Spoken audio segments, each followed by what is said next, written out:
Well, congratulations, you've got an offer. There's still some work to do. Um, let's assume that it's a conditional offer. I think probably everybody will realize that everybody who's looking at this video will realize you don't resign based on a conditional offer. If there are conditions attached to it, we need to get those conditions removed. If you're working with an agency on that, they will guide you through the process. If not, HR will almost certainly also guide you through the process. Now, there are a couple of conditions that you need to be aware of, but before we get into that, let's start negotiating. Part of the challenge with negotiating is that for you as the candidate, it's a deeply personal thing. It's how you perceive the company to perceive your value. So if they don't offer you a salary that you are hoping for, it's sometimes taken as a personal affront. Don't let it. There are salary brackets, all kinds of things, all kinds of reasons. It is what it is. If you want to negotiate increased vacation time, salary, benefits, whatever, before you start the process, if you are negotiating on your own behalf, before you start the process, be clear what your minimum acceptable standard is. Once you've established that, you basically know your walkaway point. The other thing to bear in mind is that it cannot be a long-winded process, backwards and forwards, backwards and forwards. Part of the benefit of using an agency is that an agency can manage that for you. And we tend to sort of make sure that we have those conversations to make sure that if we do need to negotiate, it's just very short, sharp, and to the point.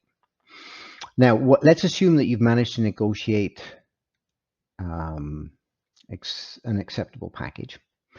The next part of it is getting those conditions removed. Those conditions can include references. Before you hand over references, make sure you clear the references, clear the phone call with the references themselves. That includes sending them a copy of the job description, telling them what the problem is that you'll be solving because you've already asked, you've already read it on the job description, you know that. And tell them to expect a call from whoever at wherever. Once you've got those references cleared to speak, let whoever's checking references know about that, move forward with that. Beyond that, there are background checks, education verification. If you almost completed a degree, it's not on your resume. Don't put it on there, please.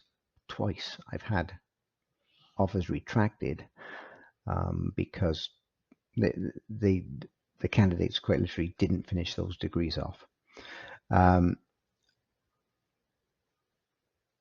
If you've got transcripts, that can help as well.